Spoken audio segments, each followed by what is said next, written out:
저희가 지난 시간에 우리가 사도행전 강의를 하면서 했던 끝 구절을 두 구절을 오늘 다시 포함을 좀 시켰습니다. 그래야 오늘 내용을 조금 이해하는데 좀 도움이 될 것 같고 연결이 될 것 같아서요. 우리나라는 여러분 그 단위계에서 미터법을 지금 쓰고 있습니다. 근데 좀 과거에는 이 영미 쪽에서는 요즘 미국을 제외하고 대부분의 나라들은 다 미터법을 쓰고 있습니다만 과거에는 인치라 혹은 피트, 지금 푸트 혹은 마일 이런 걸 많이 썼습니다. 그래서 이 마일을 쓰는 서구의 나라에서는 굉장히 오랫동안 사람이 1마일을 약 한 1.6km 되죠.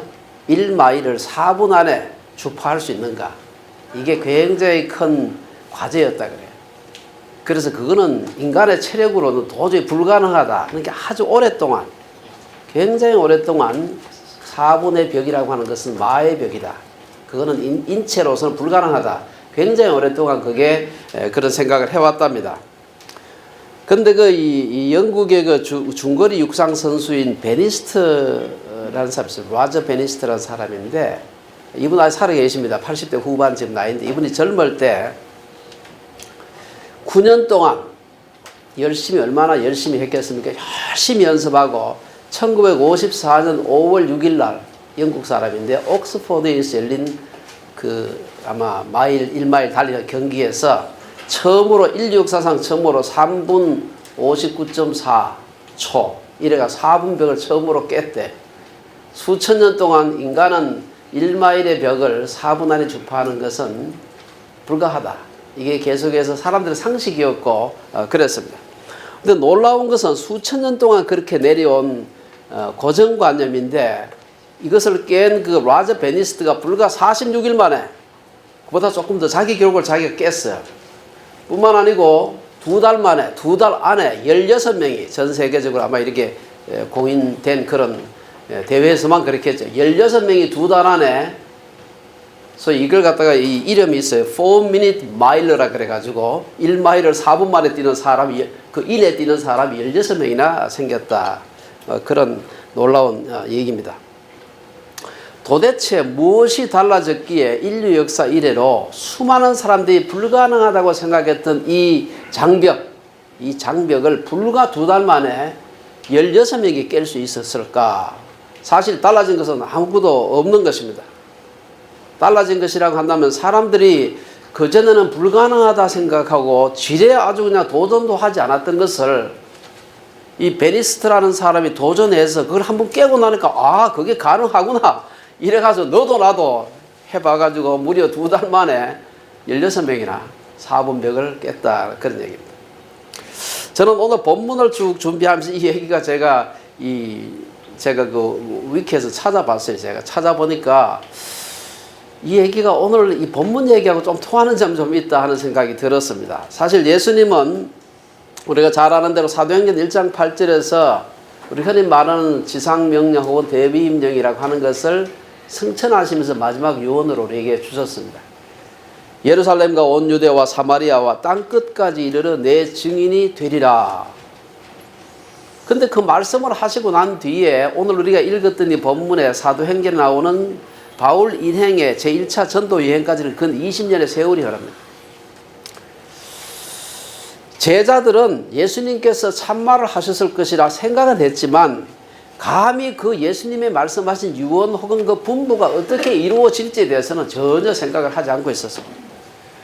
기껏해야 떠밀려가지고 몇몇 사람들이 그때까지 이방인들에게 전도를 하기는 좀 했어요. 우리가 좀 살펴봤습니다만은 베드로는 고넬료 그 다 팔레스타인 지방입니다. 바닷가에 그 고넬료한테 가서 이제 전도를 했죠. 안 가고 싶은데 뭐 이래저래 환상도 보여주시고 사람도 찾아오고 뭐 이래가지고 가서 전도를 한 거를 우리가 이미 공부를 했습니다.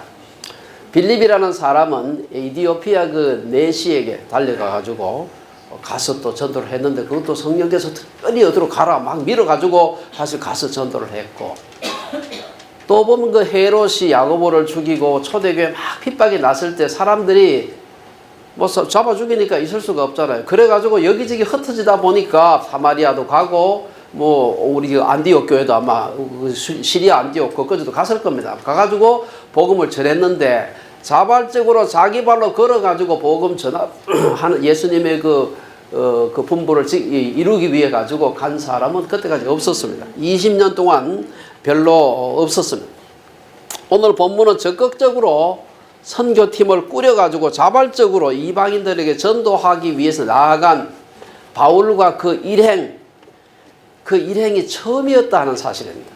어떻게 그게 가능하겠나? 요즘 같은 때도 힘든데 그 옛날에 그 교통수단도 아주 뭐 없을 때 어떻게 그게 가능하겠나?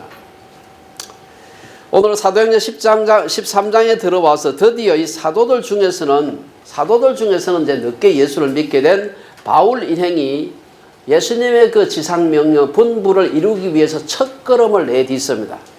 물론 바울 이후에도 그 복음이 그야말로 말씀대로 땅끝까지 이르기에는 수천 년의 세월이 더 걸렸습니다만은 바울과 그 일행은 주님의 분부시니까 뭐 되고 안 되고 둘째치고 그게 명령하셨으니 우린 가야 된다는 것과 주님께서 말씀하셨으니 주님께서 그렇게 할 수 있도록 우리의 길을 여시겠지 하고 그냥 첫 발을 띈 거예요.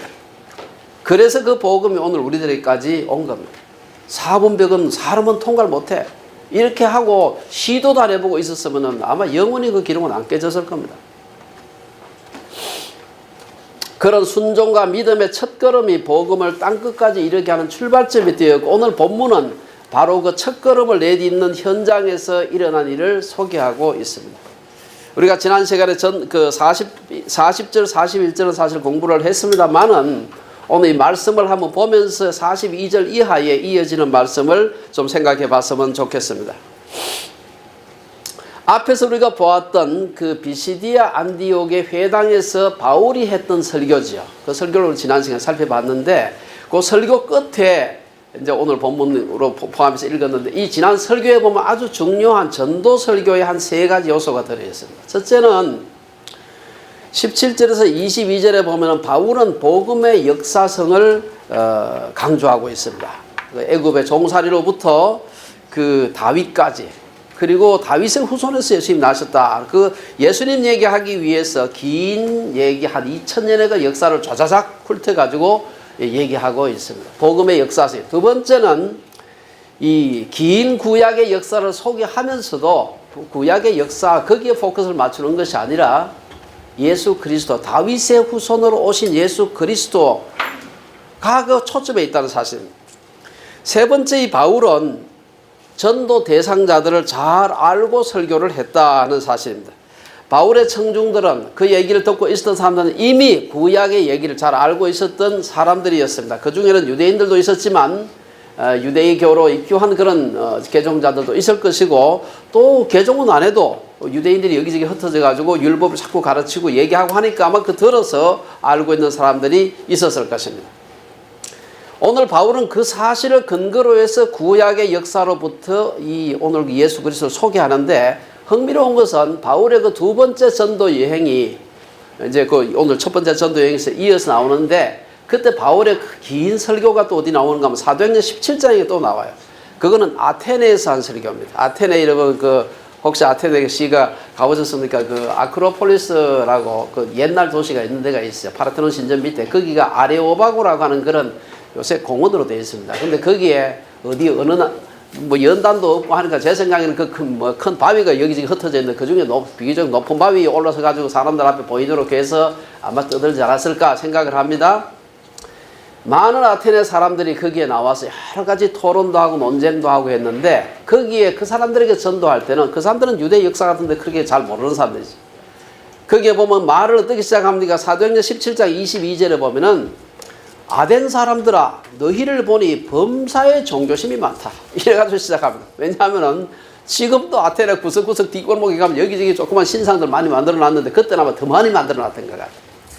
그래서 구석구석 가면 이게 신이라고 전부 자기 손으로 만들어 놔놓고는 이게 신이라고 섬기고 있는 겁니다. 하도 많이 만들다 보니까 신 이름을 붙일 게 없어요. 그래서 알지 못하는 신에게 해가지고 그런 이름도 알지 못하는 신이라는 이름의 신도 있었어요.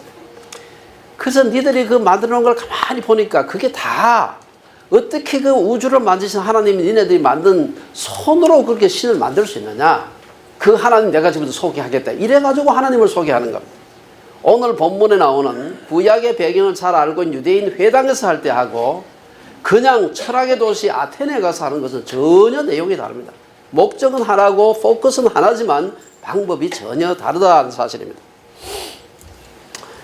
지난번 설교 마지막 부분인 오늘 사도행전 13장 40절에서 41절 우리가 읽었습니다만 이 말씀은 하박국 1장 5절의 예언을 인용한 것으로 보입니다. 정확하게 인용하진 않았지만 대충 내용으로 봤을 때 그걸 인용한 것 같아요.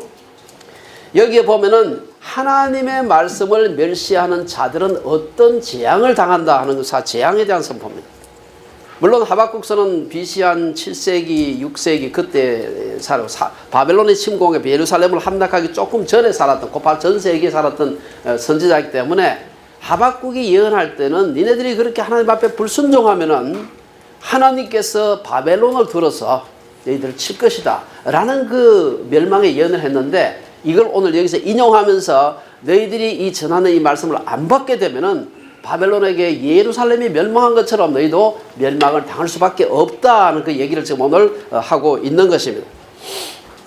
바울은 이 본문의 말씀을 하면서 듣고 있는 청중들에게 여러분들의 삶에서는 그런 멸망하는 일이 일어나지 않았으면 좋겠다라는 말로 그런 마음으로 이 말씀을 하고 있는 것입니다. 바울은 지금 말씀을 듣고 있는 사람들도 영원한 다윗의 자손의 왕이고 메시아이신 예수 그리스도를 거부하면 예루살렘의 멸망과 같은 그런 심판을 면하지 못할 것이다. 이 말씀을 하고 있는 것입니다. 긴 설교를 듣고 난 뒤에 오늘 42절이 이제 오늘부터 이제 오늘 말씀인데 본문인데요. 그 설교를 듣고 난 뒤에 많은 사람들이 감동을 받았습니다. 청중들이 큰 영향을 받았죠. 그래서 42절에서 바울과 바나바가 떠나려고 하니까 이제 설교 마쳐서 가야 되죠. 하려고 하니까 사람들이 한 번만 가지고 아쉬우니까 다음 안식일에도 와서 똑같은 말을 우리가 좀 해달라 하고 막 청중들이 요청을 했습니다. 이들은 말씀을 더 듣고 싶어 했을 뿐 아니라 회당의 모임이 끝나고 난 뒤에 예수님의 이 바울에게 와가지고 바울과 바나바에게 와서 예수님에 대해서 더 얘기를 해달라 하고 또 요청을 막 했습니다. 43절에 보면은 회당의 모임이 끝난 후에 유대인과 유대교에 입교한 경건한 사람들 이 많이 한 사람이 아니고 많이 바울과 바나바를 따르니 와서 말씀을 해달라. 그리고 그 바울과 바나바를 따랐다. 그래서 바울과 바나바가 그들과 더불어서 오랫동안 얘기를 하고 그리고 항상 하나님의 은혜 가운데 있으라 이렇게 권면했습니다. 44절에 보면 그래서 그 다음 안식일에는 온 시민이 거의 다 하나님의 말씀을 듣고자 해서 모였다. 당시에 비시디 안디옥의 인구가 얼마인지 잘 모르겠습니다만 상당히 그게 그 로마 제국에서 육로 교통의 그 요충 지역이 하나이기 때문에 아마 상당히 꽤 많은 숫자였을 겁니다. 근데 뭐 얼마나 많이 모였는지 모르지만 아마 상당히 많은 숫자가 모였을 겁니다. 거의 다 모였다. 오늘 본문에 보면 온 시민이 거의 다 하나님의 말씀을 듣고자 하여 모였다. 놀라운 일이지. 45절에서 48절에 보면은 이제 이 일로 인해서 한번 설교를 긴 전도 설교를 했는데 많은 사람들이 그 다음 주에 모이니까 이게 화가 생기게 된 거예요. 문제가 생기게 된 거예요. 한편으로 어려움을 몰고 왔죠. 많은 사람들이 바울과 바나바의 설교를 들으려고 모이자 이를 시기하는 사람들이 생기게 된 겁니다. 그게 바로 유대교 지도자들이었습니다. 45절을 보면은 유대인들이 그 무리를 보고 바울과 바나바 바울의 설교를 들으려고 모인 많은 사람을 보고 무리를 보고 시기가 가득하여 바울이 말한 것을 반박하고 비방했다. 바울과 바나바를 시기했던 원인은 두 가지입니다. 첫째는 사람들이 너무 많이 모였어요. 가만 보니까 이제는 자기들에게 와서 유대교 여러 가지 그 율법을 배우고 회당에 모여가지고 자기 얘기를 듣던 사람들이 다 저리 간 겁니다. 그걸 보니까 너무 시기심이 생겼습니다. 이제는 유대의 율법을 듣고 배우던 사람들이 예수 그리스도의 부활의 복음을 들으러 모인 것입니다. 자기를 따르던 사람들이 다른 사람을 따르게 되면 우리는 배신감을 느끼는 경우가 많습니다. 그리고 여러분 그 동네 슈퍼가 있는데 그 장사를 오랫동안 몇십 년 동안 했는데 옆에 양판점이 들어와가지고 자기 집에 오는 손님 다 뺏겨보세요. 얼마나 화가 나겠습니까? 개척교회 했는데 옆에 큰 교회 들어와서 교인 빼가는 것도 뭐 비슷한 겁니다. 사실은. 얼마나 화가 나겠어요. 이 사람. 자기들 유대교 신자 그동안 회당에 자기들 말 들으러 잔뜩 모였는데 보니까 바울이 어디서 날라온 무슨 굴러온 돌이 오니까 그냥 다 그리 가니까 얼마나 화가 났겠습니까? 게다가 많은 사람이 따르는 것도 시기가 다른데 그들이 가르치는 걸 보니까 영 율법에서 얘기하는 건 다르다고 본 겁니다. 유대교 지도자들이 볼 때 바울과 바나바가 하나님이 주시는 특권이 할례를 받은 유대인들에게만 주어지는 게 아니라 이방인에도 똑같이 주어졌다 하니까 너무 화가 나는 겁니다. 이에 비해서 바울과 바나바는 하나님의 축복은 이방인들에도 차별 없이 주어졌다라고 말하는 것입니다. 유대인들은 이방인들에게 축복의 문을 닫으려고 했지만 바울과 바나바는 처음부터 그 문을 넓게 열려고 했습니다. 유대인들은 이방인들을 불태워버릴 지푸라기로 생각했지만 예수님은 이방인들을 하나님을 위하여 천국 창구에 거두어 드릴 알곡으로 생각한 것입니다. 전혀 그 개념이 다르죠. 유대인들이 마음속으로만 분노한 것이 아니에요. 그 말 들으니까 화가 나죠. 안 그래도 많이 모여서 시기가 나는데 바른 말에도 시기가 나. 이게 보니까 지금까지 가르쳤던 거하고는 정 다른 유대인들이 특권을 가서 모조리 다 포기하고 이방인들도 똑같다 하니까 너무 화가 난 겁니다. 속으로만 분노하고 있지 않았습니다. 45절을 보면은 유대인들은 시기가 가득해서 바울이 말한 것을 반박하고 비방하고 참을 수가 없는 것입니다. 그리고는 그 다음에는 액션을 취하러 사람들을 동원해서 방해를 하는 걸 볼 수가 있는 것입니다. 사람들로부터 복음을 전하다가 비방을 받을 때 혹은 바른 말 하다가 비방을 받을 때 굉장히 견디기가 어렵습니다. 하나님께서 신원하여 주실 거라는 확신이 없으면 인간적인 인내만 가지고는 참기가 굉장히 어렵습니다. 그러나 바울은 유대 지도자들과의 이 논쟁해봐야 아무런 소용이 없다 생각하고는 아무런 유익이 없다고 생각했기 때문에 논쟁하지 않았습니다. 대신 그는 유대인들이 하나님의 말씀을 거부했기 때문에 이제는 이 말씀이 이방인에게 주어졌다 라고 얘기를 합니다. 46절에 보면은 바울과 바나바는 하나님의 말씀을 마땅히 먼저 너희에게 전할 것이로되 너희가 그것을 버리고 영생을 얻기에 합당하지 않은 자로 자처하기로 우리가 이방인에게로 가노라 하고 선포합니다. 그러면서 바울은 47절에서 내가 너를 이방의 빛으로 삼아 너로 땅끝까지 구원하게 하리라. 이사야 선지자 예언입니다. 이사야 선지자 이사야서 49장 6절의 말씀을 거의 그대로 인용을 해가지고 이 예언이 지금 이루어지고 있다는 사실을 얘기하고 있는 것입니다. 이방인에게 가겠다 하니까 유대인들은 분노를 했지만 그 말들은 이방인들 얼마나 신났겠습니까? 그러면 그렇지. 하나님께서 그런 분이면 우리도 믿을 만하다. 이 생각한 겁니다. 48절에 보면 이방인들이 그 얘기 듣고 기뻐하여 하나님의 말씀을 찬송하며 영생을 주시기로 작정된 자는 다 믿었다. 여기서 영생을 주시기로 작정한 자는 다 믿었다. 이 말을 주의해야 됩니다. 이에 대해 가지고 제가 어떤 주석을 보니까 우리 성경 교사인 맥글리오드라는 사람은 우리 중에는 아무도 자신의 뜻으로 주님께 나온 사람이 없습니다. 우리가 주님께 나오기 전에 이미 성령이 우리의 삶 속에서 일하셨으며 우리가 하나님을 만나기 전에 하나님이 먼저 우리를 택하셨습니다. 48절의 말씀도 마찬가지로 우리가 복잡한 예정교리 갖다 대고 서로 싸울 필요가 없어요. 하나님은 영생을 주시기로 작정한 자들에게 말씀을 주셨고 그들을 부르셨고 그들은 하나님의 부름에 응답했습니다. 49절에 보면 드디어 이제 하나님의 말씀이 퍼지는데 막을 수가 없어요. 유대인들이 방해했지만 구원의 복음은 여호와의 불길처럼 퍼져나갔습니다. 49절에 보면 주의 말씀이 그 지방에 두루 퍼졌다.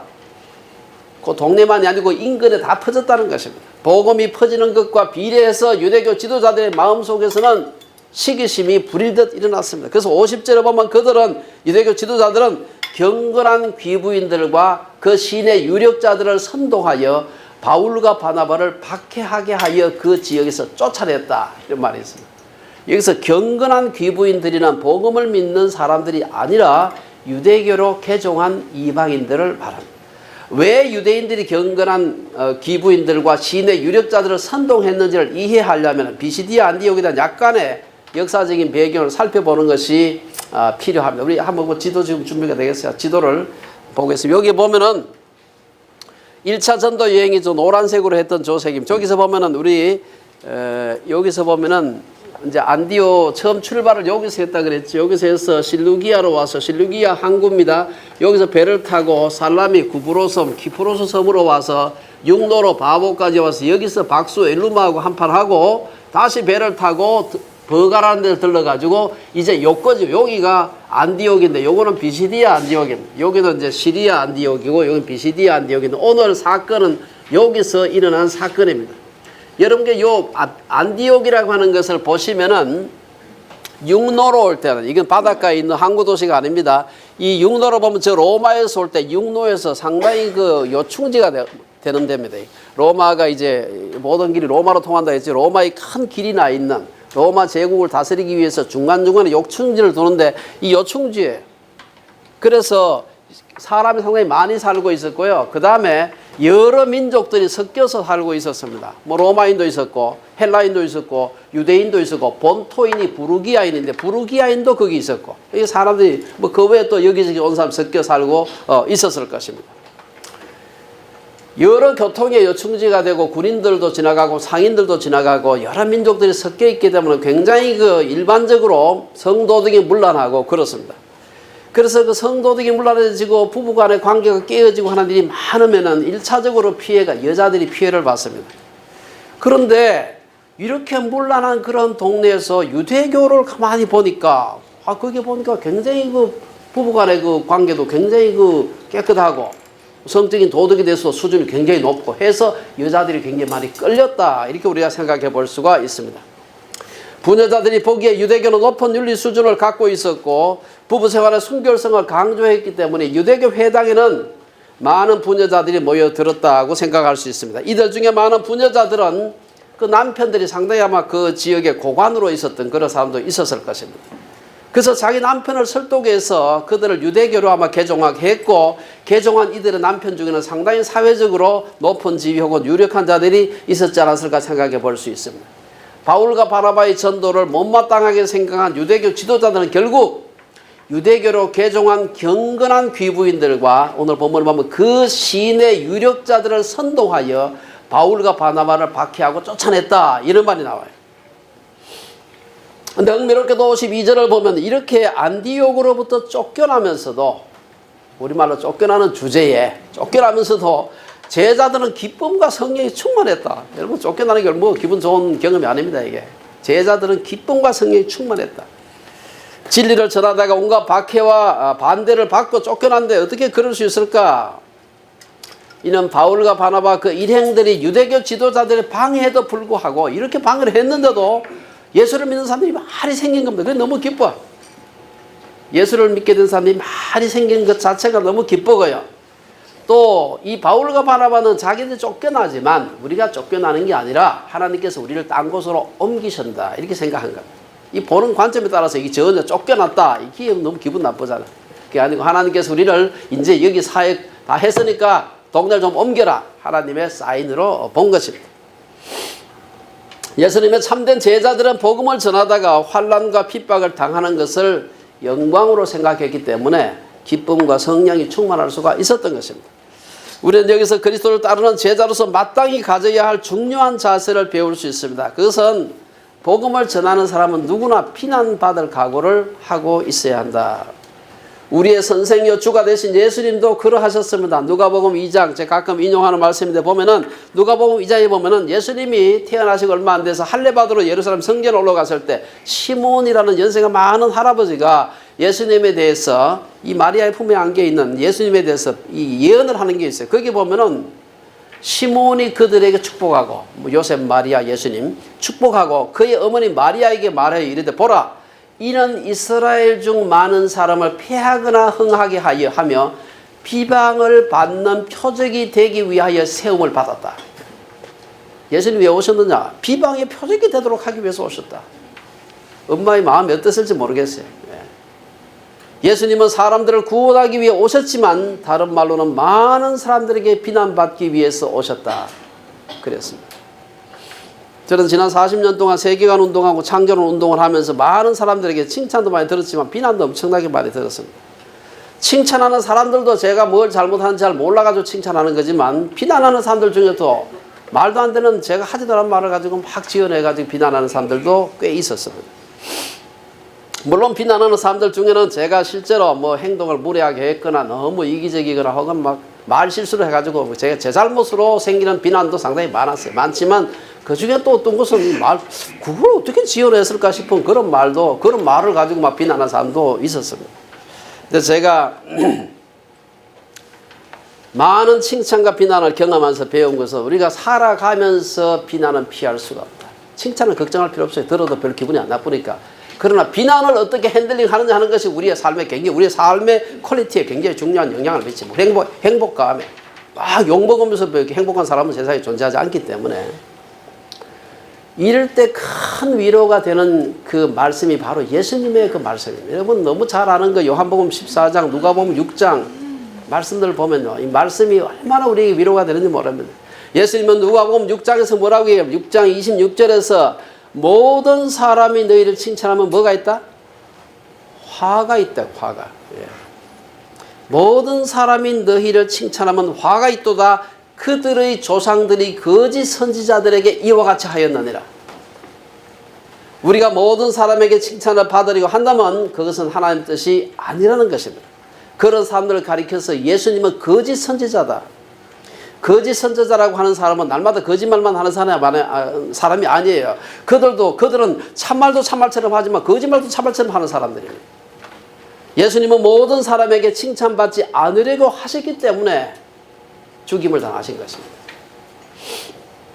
마지막으로 우리가 말씀을 접으면서 사탄은 복음이 전해지는 것을 막기 위해서 구브로에서는 마술사, 박사, 옛날 박사라고 해야 돼요. 박사. 엘루마라고 박사를 동원하게 되었습니다. 오늘 본문의 비시디아 안디옥에서는 유대인 지도자들을 사용해서 복음이 전해지지 못하도록 막았습니다. 그래서 바울과 바나바는 유대인 지도자들에게 많은 비난을 받고 결국은 안디옥으로부터 쫓겨나게 됩니다. 하지만 사도들은 비시디아 안디옥에서 성령으로 충만했고 구원의 기쁨을 발견한 성도들을 얻게 되었습니다. 비록 그곳에서는 여전히 구원의 복음을 방해하는 무리들이 있었지만 하나님은 그 사도들을 통해서 순종하는 사도들을 통해서 자신의 계획을 이루신 것입니다. 오늘 이 말씀을 통해서 우리는 하나님의 역사를 결코 사탄이 막을 수가 없다 하는 것을 알 수 있습니다. 2000년 교회사를 살펴보면 정말 복음의 진보가 방해를 받은 것은 외적인 사탄의 방해가 아닙니다. 우리 내부의 연약함 때문에 방해를 받았지 바깥에서 오는 핍박은 잠깐 그 핍박이 복음의 진보를 멈추게 하는 것 같지만 못 멈추게 한다. 오늘 우리 한국교회의 모습을 봐도 그렇습니다. 다시 말해서 예수님의 제자된 우리가 제자로서의 삶을 잘 살지 못하기 때문에 문제가 되는 것입니다. 내 자식을 위해, 내 성공을 위해, 내 학업을 위해 예수님이 필요해서는 안 되는 것입니다. 사도들은 예수님 위해 돈을 벌었고 예수님 위해 공부했고 예수님 위해서 결혼하고 예수님 위해 성공하고 예수님 때문에 진급하고요. 그들에게 있어서 살아있는 것도 예수님 때문이었습니다. 그래서 사도 바울은 내게 사는 것이 그리스도니 죽는 것도 유익함이라고 고백한 것입니다. 오늘 우리 그리스도의 몸이라고 고백하는 교회가 왜 이렇게 갈등이 많습니까? 왜 스스로 예수님의 제자들이라고 말하는 사람들의 모임이 그렇게 많이 싸우고 분열합니까? 이유가 간단합니다. 예수님도 중요하기는 한데 나도 살아야겠다라고 생각하기 때문입니다. 교회도 중요하지만 내 고집도 중요하고 내 자존심도 중요하다고 생각하기 때문에 문제가 되는 것입니다. 그렇기 때문에 박해 가운데서도 기쁨과 성령이 충만했던 사도들의 축복을 우리가 누리지 못하는 겁니다. 예수님께서 내가 너희에게 주는 것은 세상이 주는 것과 같지 아니하다. 요한복음 14장에 그렇게 말씀하셨는데 그 약속의 평강을 우리가 누리지 못하는 것입니다. 우리가 참된 예수님의 제자라고 한다면 예수님 때문에 손해보고 예수님 때문에 희생하고 그분 때문에 잠 못 자고 그분 때문에 시간 손해보고 예수님 때문에 자존심 상하는 일을 당하는 것이 마땅한 겁니다. 저 역시 그런 그리스도인이 되고 싶은 것입니다. 이것이 예수님께서 아무든지 나를 따라오려는 자기를 부인하고 날마다 제 십자가를 지고 나를 따를 것이니라. 우리가 얼마나 잘 배웁니까? 그러나 그것의 진정한 의미가 바로 그런 의미입니다. 이것이 바울이 갈라디아서에서 내가 그리스도와 함께 십자가에 못 박혔나니 그런 적이 저는 내가 산 것이 아니 오직 내 안에 그리스도께서 사신 것이라고 말씀하신 그 의미입니다. 예수님의 고난과 부활을 기념하는 사순절 첫째 주일을 맞아서 우리의 상황이 어떠하든지 예수님 때문에 기쁨과 성령이 충만한 주빌리의 식구들 되시기를 주의 이름으로 축원합니다.